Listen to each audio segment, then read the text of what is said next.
Funding passes the U.S. House of Representatives. I think we'll look at the video.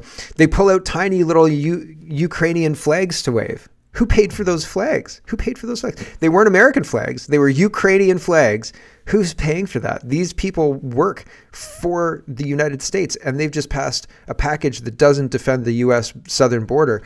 It just sends money to Ukraine, and everybody's celebrating like it's Mardi Gras, right? Like it's crazy. Freeland is upset about being called out for her economic policies. She says, that's financially illiterate.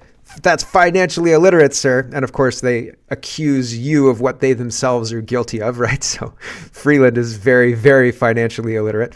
And Joe Biden's Uncle Bozy, he's got a story of his Uncle Bozy being eaten by cannibals. No word of a lie. That's at the end of the show today. There's lots going on. Let's get to it. First, we have to start with Mel Jolie and Ukraine, because she heard that this funding package was passed in the U.S. and she said, man, we've got to get on that. And the Jens here has got a lot of 1984-esque quotes in her statement. Mel Jolie is responding to Jens here. Jens says, I welcome that the U.S. House of Representatives has approved a major new package of aid to Ukraine. Ukraine is using the weapons provided by NATO allies to destroy Russian combat capabilities. This makes us all safer in Europe and North America. There's a safety quote that's been going around, but like the whole idea of we're not all safe until everybody's safe, like as long as there's one COVID variant out there that might be threatening somewhere in the world, the pandemic's not over, we're not safe until everybody's safe idea. This is kind of reminiscent of that. It reminds me very much of 1984. We've always been at war with, Eastern Europe or wherever it was. Mel Jolie says, this is an important step forward for Ukraine's fight for freedom and for international security. There's no option but victory for Ukraine. And with all our support, Ukrainians will win. Do you believe Mel Jolie? It was yesterday. I'm going to see if I can find this article. Yesterday or the day before, we were talking about how the press is admitting now that Ukraine is not going to win this war. They were never actually going to win this war. This has just been about money laundering. Okay, they didn't say that. I added that part. But they said yesterday, I think, that they're not going to win. Hold on, I'm going to go find it. Because of the Ukraine funding passing, it's a little bit more difficult to find. This is the one I found. This is New York Post on the 18th of April. Ukraine in danger of losing war by the end of the year, CIA director warns, running out of ammunition, right? So is this just rhetoric to get the aid package passed? Maybe.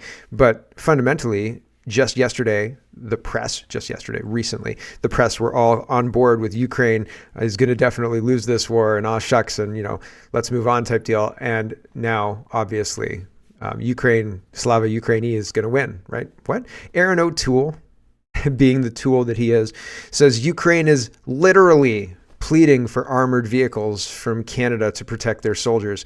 They know we have hundreds in surplus and a defense industry that can quickly assemble more. What are we waiting for? As the Americans resolve their political impasse this weekend, the Trudeau government needs to look in the mirror and ask themselves if Canada is truly doing whatever it takes to help Ukraine defend itself from tyranny. So the globalists are putting on a conservative suit in Aaron O'Toole and promoting their globalist agenda of, have you given Ukraine enough money yet? Have you really? Thomas is sharing the U.S. House of Representatives, pulling out their little tiny Ukrainian flags and waving it. So this is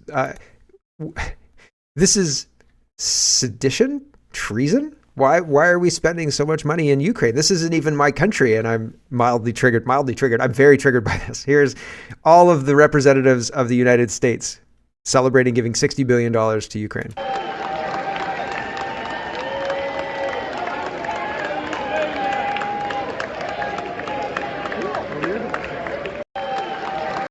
Yay, right? Thomas says this is the U.S. House of Representatives under the direction of Speaker Johnson. Democrats are celebrating his total capitulation with no victory for securing our border, right? So no money for the border. Jonathan Cho says border invasion is out of control. Homelessness is surging. Fentanyl overdose deaths are at record highs. Black on black inner city gun violence is up. Streets are the new asylums. What about America first? Yeah, well, how about Slava Ukraini? Here's cat turd, and I'm not saying that. I'm not saying that to say yay funding. I'm saying holy cow, America has turned into a complete subordinate state at this point in time, just sending money to whoever they're told. I can't imagine Ukraine's got anything on them. Although, right, Joe Biden, Burisma, all of that stuff. Cat Turd says, to recap, yesterday the U.S. Congress approved $61 billion, billion with a B, to protect Ukraine and $0 to protect the U.S. border. After the vote, they cheered and waved Ukrainian flags and chanted, Ukraine, Ukraine. Note, neither party has ever worked together to pass a bill to help Americans, then euphorically waved USA flags. Afterwards, both parties ran to social media to mock taxpaying U.S. citizens for wanting our money spent there, then called taxpaying U.S. citizens who don't want to fund every foreign war around the globe isolationist, Putin puppets, and every name in the book. Calling these disgusting traitors gutter trash is being too kind. Yeah. Yeah. Here's Carrie Lake and her response to this whole thing, 19 seconds. She mirrors my response as well. It's kind of shocking what's happening. Here we go. And today, what they did when they voted to further fund Ukraine, and they were waving Ukrainian flags around and chanting Ukraine, I don't know what country I'm in anymore. And I think the American people are absolutely shocked and floored by what we witnessed in the House of Representatives today. And today, it's unbelievable how are people fine with this and not saying this is treasonous. That's U.S. dollars going out of the country. And we've got Aaron O'Toole, Mel Jolie. These are not people who are brand new to Canadian politics. These are people who should know better, advocating for exactly the same behavior in Canada. It's wild. Wall Street Silver is responding to this headline, betrayal complete. Mike Johnson passes $61 billion Ukraine aid, violates Hastert rule again. What a complete waste of money, he says. A huge percentage will be spent on weapons and ammunition that we will give away for free to Ukraine. A portion of those weapons will be sold on the black market by corrupt Ukrainian officials. Of the cash, a huge portion will be delivered or diverted into Swiss bank accounts of the same Ukrainian officials. This is money, and where's the money going? Chaos coordinator says, let me get this straight. We're sending Ukraine money because they don't have food and weapons, but now Putin blocked the Ukrainians from giving food to feed the hungry in Africa. I thought Ukraine was starving, and today the world is mad that Putin is sending grain to 6 African nations. They claim Putin is blocking Ukraine from sending food that we've been told they don't have, with $1 trillion federal tax dollars. Nonsense. So there's always new updated information conflicting with recent new updated information, right? And it seems like the Ministry of Truth is on overdrive. Here's Ollie London, and he's reporting, Zelensky thanks Congress for approving $60 billion package sent to Ukraine and urges Senate and Biden to approve the aid. I hope that the package will be considered in the U.S. Senate and submitted to President Biden's desk quickly enough. So, and there's a whole minute 38, and it's translated in the bottom. He's speaking Ukrainian. And James Lindsay is talking about the National Post's report that most Canadians and Americans don't trust the United Nations. And James Lindsay says, well, that's good. Keep going. Abolish the UN. It's evil. So we're going to get into communism, New World Order, the United Nations in the next series of tabs talking about racism. But the Ukrainian stuff, the New World Order, ties into that because it seems that the people in charge, Joe Biden, Justin Trudeau, are kowtowing or beholden to or whatever power structure is set up already within the WHO and the United Nations. And it seems like people are waking up to that, right? And I think that is all part and parcel of why we're seeing money go to Ukraine, why we're seeing NATO mobilize to fight with Russia, et cetera, et cetera, et cetera. I think it's all part and parcel of the same thing. And I just think it's interesting that National Post is reporting Canadians don't trust the UN, Americans don't trust the UN. We don't trust I don't trust the government. I don't trust the government in the United States. I don't trust the government in Canada. It doesn't seem like they have our best interests at heart. It certainly doesn't seem like the United Nations have our best interests at heart. They don't know what a woman is.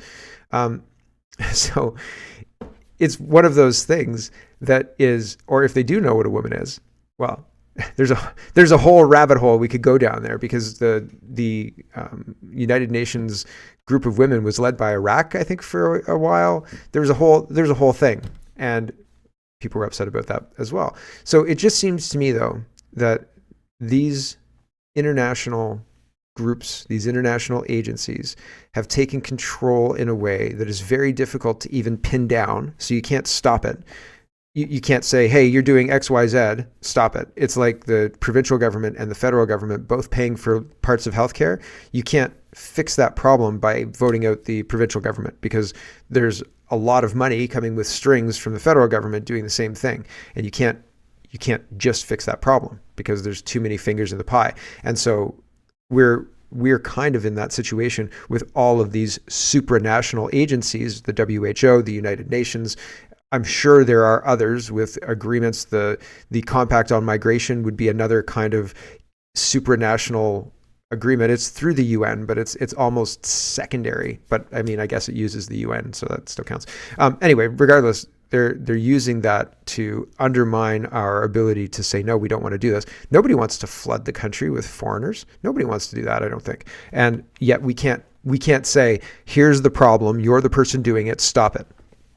We can't. Chemtrails, that's another thing, right? It seems like there was a premier of British Columbia back in 2013, I think it was, maybe even before that, 2007, 8, 9, an old premier of British Columbia, and they're talking about having the chemtrails and trying to stop the chemtrails at that point in time, and they couldn't. They didn't have the information. They weren't able to even access the information, and they're the premier of the province. So how does that work? So we need to replace these supranational, international organizations and regulations and et cetera, with local governance and held accountable by the citizens with transparency and jail time if you F it up. And if you tell people something's safe and effective and it's actually not safe and effective, then people should have the right to pursue you with lawsuits and all the rest. I thought this was interesting. This is getting into, it's race, but race as used to subjugate a certain group. And this is almost a cultural programming, okay? This is racist food, a thread. Coddled affluent professional says. Here's racist candy. Tainted treats, racism, and the rise of big candy. Fish are racist. Why some fish are junk, others are protected. California study points to past racism. Here's yams. Yams are racist. The difference between yams and sweet potatoes is structural racism. Chicken. I've always loved fried chicken, but the racism surrounding it has shamed me. Here's meat. Are meat eaters more likely to be racists? Barbecue. The media has erased the long history of black barbecue, skewing our understanding. Soft drinks. A brief history of racist soft drinks. I don't know, tell me how Eggs Benedict are racist. I don't know. Yep, Eggs Benedict. Your fancy new brunch plate is probably colonial and you're a colonizer. How dare you eat Eggs Benedict? Cheese is racist. Storm as hundreds back ban on dairy foods in school. The unbearable whiteness of coffee, right? Ketchup is racist. Is having to pay for tomato ketchup racist? Oh, sorry. Ketchup that isn't free is racist. Salmon is racist. Peaches are racist. Milk is racist. Cupcakes are racist. Salads are racist. White people's potato salad is not to be trusted. Why we don't trust white people's potato salad. So this is a cultural brainwashing, okay? It's funny because we're looking at it as an example of just the press losing their minds, right? Because they're being incentivized to print that crap, okay? But the effect on people is they think that maybe barbecue's racist and maybe salmon's racist. It's not. It's not. The framing it that way is incentivized by evil people who are doing us harm. Okay.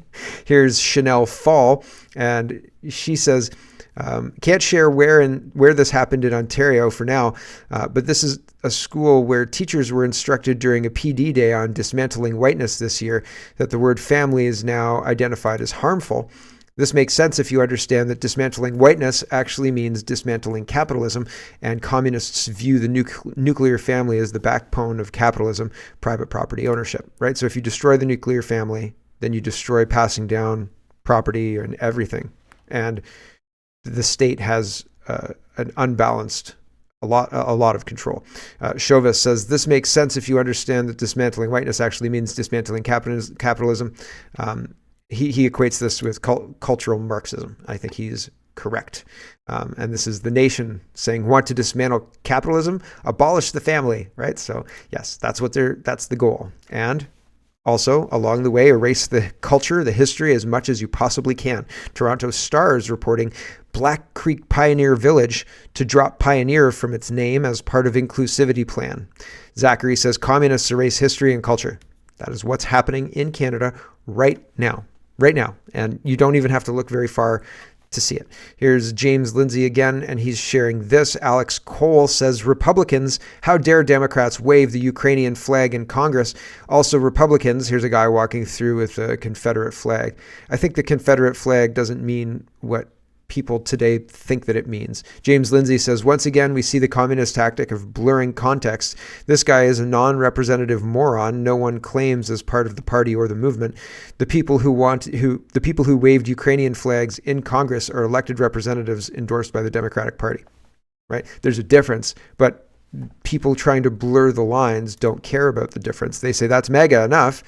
Show that guy, right? Meanwhile, the people elected are betraying the Americans and betraying their elected officials, and nobody seems to care. This is that Chanel Fall tweet. I didn't realize I had it twice.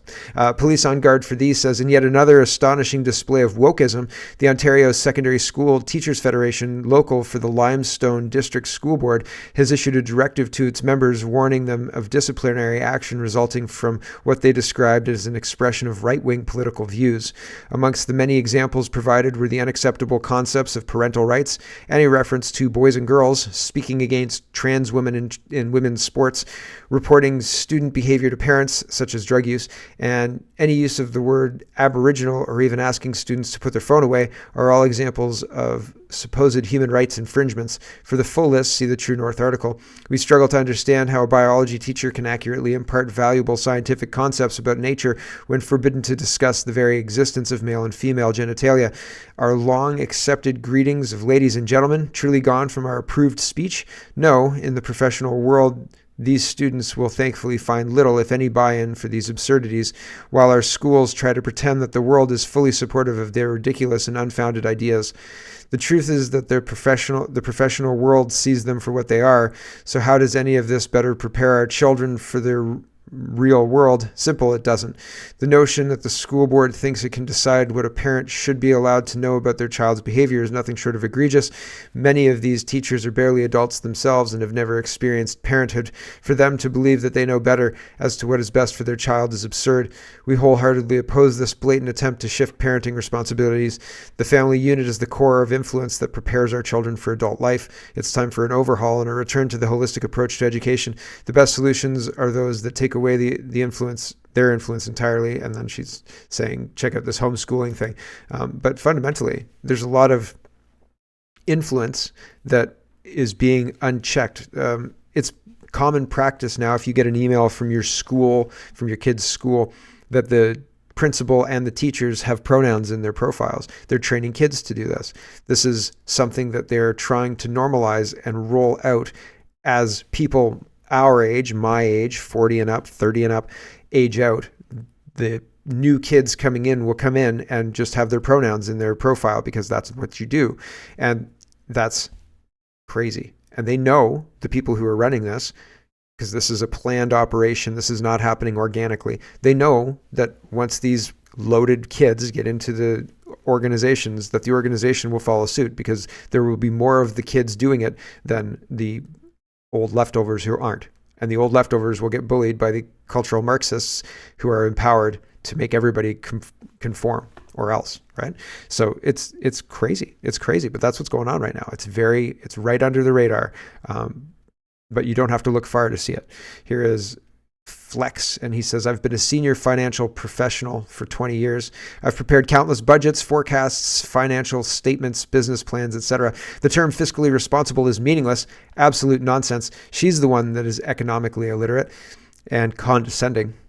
So this is amazing, Zoltan. And the question from the reporter is great. The reporter's like a bulldog. She's going after it. It's like listening to Larry Brock question Christian Firth. And but Chrystia Freeland responds, and she pivots though, but she responds by saying, I would say those people are financially illiterate. And she is financially illiterate. She is. But she's running the country's finances and cocking it up big time. Here's the interaction. Here we go. I just wanted to raise one thing with you. Your critics say that the Liberals are good at addition, not so good at subtraction.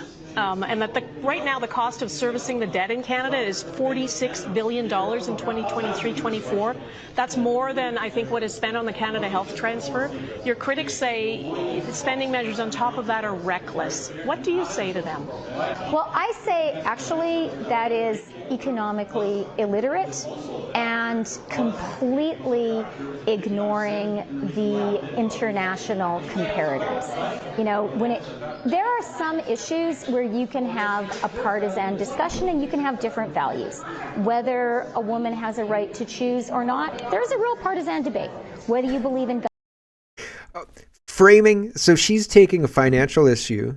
Some people say your spending is reckless, finance minister.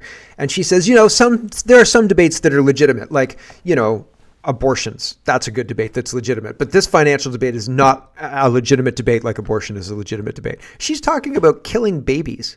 Like, how do you chain those two things together? Oh my gosh. Communists hate babies. Here we go. gun control, a real partisan debate. But it is just a fact, an economic fact, that Canada today has the most fiscally responsible policy in the entire G7. No, I don't. Does she understand what the word fact means? Amazing Zoltan says, Deputy Prime Minister Freeland says it's an economic fact that Canada has the most fiscally responsible policies in the G7. We've clearly reached an emergency impasse here where it's becoming obvious that our government officials are living in a twisted, altered reality. Yep, absolutely true. Canadian real estate prices went bonkers compared to G7 peers, right?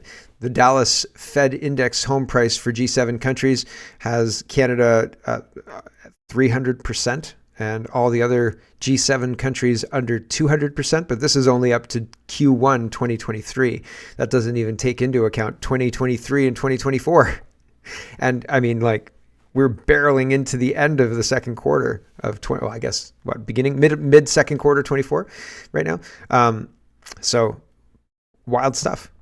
So I don't think that it's accurate what Freeland is saying. There have been reports as well that the GDP, Canada's GDP compared to other G7 countries is, you know, right in line with what you would imagine. But the GDP per capita is what to look at. You're not looking necessarily at the comparison to the G7 countries at GDP as a whole. You have to look at it per person to get the impact of what the policies are doing. Alberta Leonidas says the IMF projects Canada to have the weakest real GDP per capita growth in the G7 over the next 5 years. So when Freeland argues that our per capita is fine, she's not looking at per capita. She's looking at as a GDP as a whole when compared to the other G7 nations. But if you look at it, if you drill down and look at it per capita, it paints a very different picture. Living standards as measured by GDP per capita are now falling as the long downtrend in economy-wide productivity growth has intensified as of January 12th, 2024. Now, how much worse did it get after this budget? So that's the real shape of things. You can hide it through, you know, looking at different numbers and framing it a different way. But the reality is our quality of life, our standard of living is falling if you look at the GDP per capita. Dr. Michael says, can any doctors who trained in Canada but now work in the US kindly share the process regarding licensing and visas? Also, pros and cons of working in the US system. A two-doctor household here exploring options can't keep up the pace here in Canada anymore. And do you think that that's isolated? If we're seeing this on Twitter, how much worse is it privately to doctors and things like that? Jagmeet Singh isn't going to pull the plug on this government, not at all.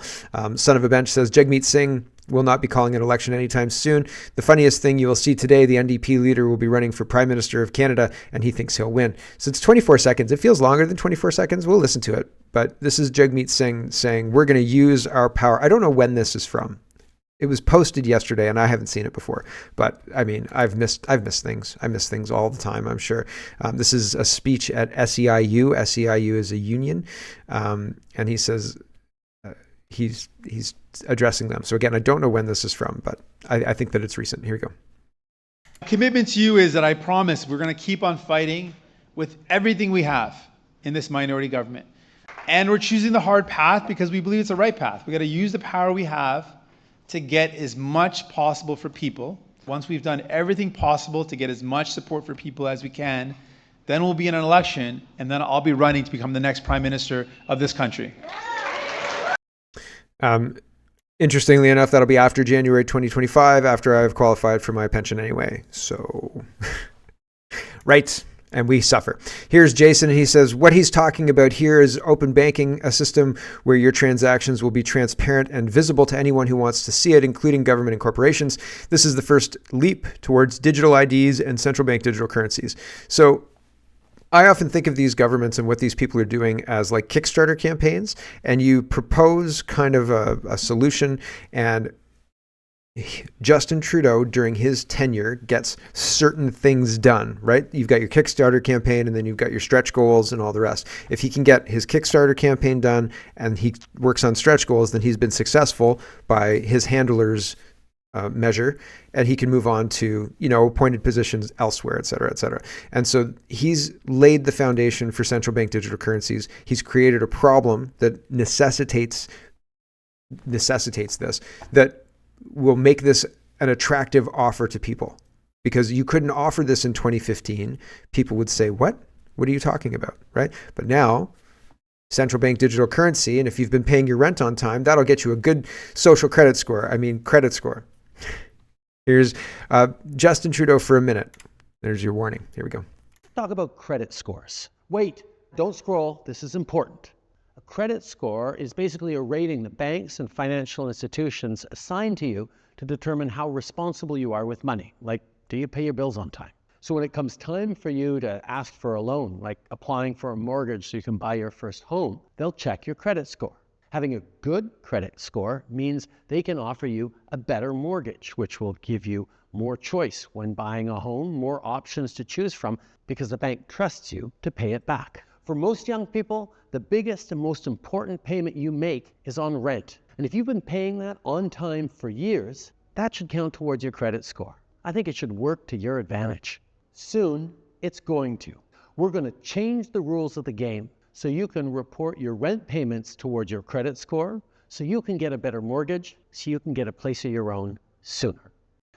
Before, you didn't have to report your rent or anything to that effect. You built your credit score up in the usual course of buying things with a credit card or whatever else. And, you could afford a house because the loan was 3 times what you made in a year or whatever. And the bank, would be confident that you'd be able to pay that off after 25 years. And then they'd be able to package up that loan and then swap it and make more money off of it, blah, blah, blah, blah, blah, blah, blah. Because you're a sure thing. You're going to pay that money back every month, right? Because it's culturally what we do, right? And so, but now you can't, because it takes 25 years to save up for a down payment that's actually 2.5 times what a house used to be worth 20 years ago, right? $250,000 down payment for $1 million house, and I bought my first house for $120,000. So, and that's crazy, right? And that's about 20 years ago. So, wild stuff, absolutely crazy. So they created a problem to make this bullshit product appealing to society, because now apparently you need to report your credit for years so the bank will trust you to pay back your mortgage that they're going to give you. Bull. Ryan Garrett. Hello, everyone. Thanks very much for watching. This is just a short version of a longer show. If you'd like to get the whole show, you can go over to CanadaPoly.com and sign up for a subscription. Just look in the drop-down tab for Shop and Donate and look for subscriptions, and you'll get immediate access to the full show. Love to see you. Thanks for watching, everybody. Have a wonderful, wonderful